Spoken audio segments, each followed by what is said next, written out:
আসসালামু আলাইকুম, সবাই কেমন আছেন? আজকে আমি আপনাদের জন্য সম্পূর্ণ নতুন চিংড়ি মাছের ঝুরানো একটা রেসিপি নিয়ে আসলাম। এই রেসিপিটা একবার খেলে আপনাদের বারবার খেতে মন চাইবে। আশা করি রেসিপিটি আপনাদের ভালো লাগবে।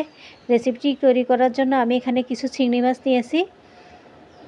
আমি এখানে 12টার মতো চিংড়ি মাছ নিয়েছি। চিংড়ি মাছগুলোকে আমি খোসা ছাড়িয়ে নিয়েছি, ভালোভাবে একদম পরিষ্কার ধুয়ে নিয়েছি। এগুলোকে আমি ছোট ছোট টুকরো করে কেটে নিব।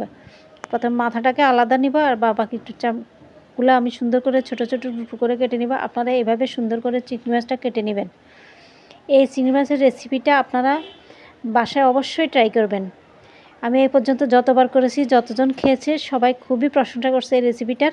আমার সবগুলো মাছ কাটা হয়ে গিয়েছে। আমি এখন একটা প্লেটে ওগুলো উঠিয়ে নিচ্ছি। এভাবে ছোট ছোট করে চিংড়ি মাছগুলো কেটে নিতে হবে।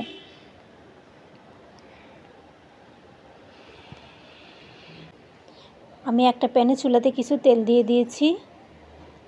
তেলগুলো যখন হালকা করে একটু গরম হয়ে আসবে তখন এখানে আমি আমার কুচানো চিংড়ি মাছগুলো ঢেলে দিব।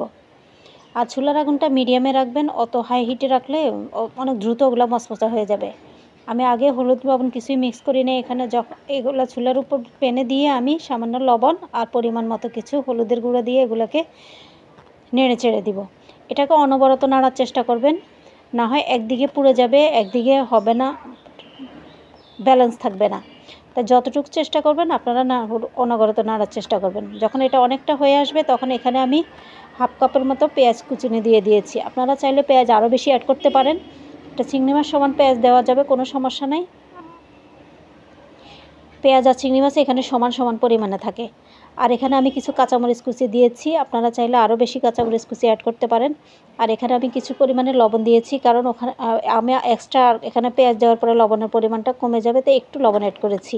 এখানে হাফ চামচের মতো গোলমরিচের গুঁড়ো আর হাফ চামচের মতো জিরা বাটা আমি অ্যাড করেছি এখানে। এই ভাজিটাতে কিন্তু অতিরিক্ত কোনো মশলা ইউজ করতে হয় না, সামান্য পরিমাণে মশলা ইউজ হয়।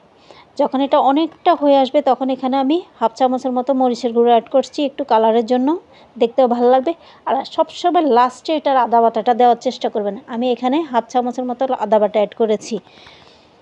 আদা বাটাটা যদি আপনি আগে দিয়ে দেন তাহলে কিন্তু চিংড়ি মাছটা একটু শক্ত শক্ত হয়ে যাবে। যখন আপনি লাস্টে আদা বাটাটা দিবেন তখন চিংড়ি মাছটার সাথে ব্যালেন্স থাকবে, মাছটা একটু সফটলি থাকবে, খেতেও ভালো লাগবে।